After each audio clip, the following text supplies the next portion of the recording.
Two police officers in Barstow, California, now under fire accused of excessive force. The officers were dealing with a school parking lot dispute between two women, one of them African-American and a mother who refused to give police her name. She did tell them, though, that she was 8 months pregnant. Well, that did not stop the police from wrestling her to the ground, forcing her onto her stomach, and then arresting her. Let's talk more about it with CNN legal analyst Mel Robbins. Mel, when you watch this piece, you see one woman tell the officer, she punched my car. The officer looks at the car and he says, sorry, I don't see anything here. If I did, maybe there could be a citizen's arrest, but really I don't see anything here. He goes up to the other woman and asks her for her name. She won't give him her name, and he arrests her. Is there any crime, any ground for even arresting her? Absolutely not, Poppy. And, one of the other things that the officer said when he was talking to the white woman who works at the school is he said, there has been no crime here. So when you take this in full context, you've got an officer arriving at an elementary school, not a drug deal, an elementary school. It's in the morning. It's in the middle of drop-off. Millions of us know this experience every single morning. You got a teeny dispute between two women that got a little emotional. There is no crime, and it's with that information, Poppy, that he walks over and approaches Michelle Cook.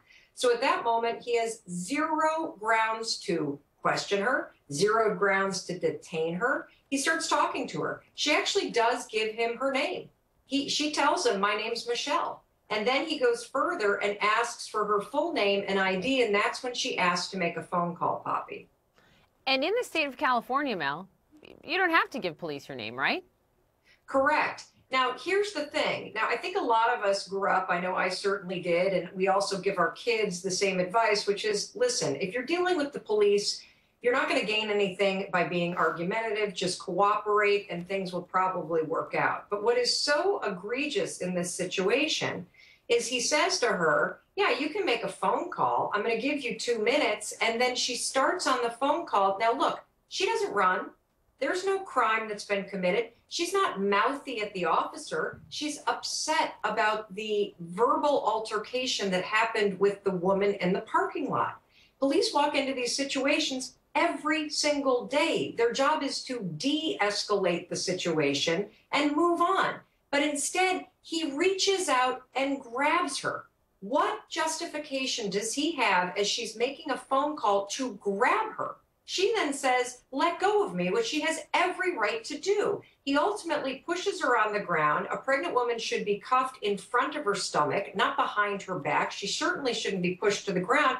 And we're all sitting here wondering, why the hell is he arresting her in the first place? So go ahead, I'm sorry. I just want to bring up that she's considering filing a lawsuit. You're an attorney. Does she have a good case here? I mean, what could she sue this officer, the department, for? Well, she could sue them for violation of her constitutional rights. She could sue them also for, pain and suffering, for the humiliation. I mean, thankfully, her pregnancy went forward without any complications. She had a healthy baby girl. But, one of the things that I think is very important as everybody watches this videotape is that on one hand, this is not a racial situation in terms of overt racism. This police officer did not pull into the parking lot, see a white woman, see a black woman, and say to himself consciously, there's a black lady, I'm going to go harass her and arrest her for no reason. However, this is absolutely an example of what we call implicit bias. This officer probably doesn't even realize, Poppy, that he engaged in it.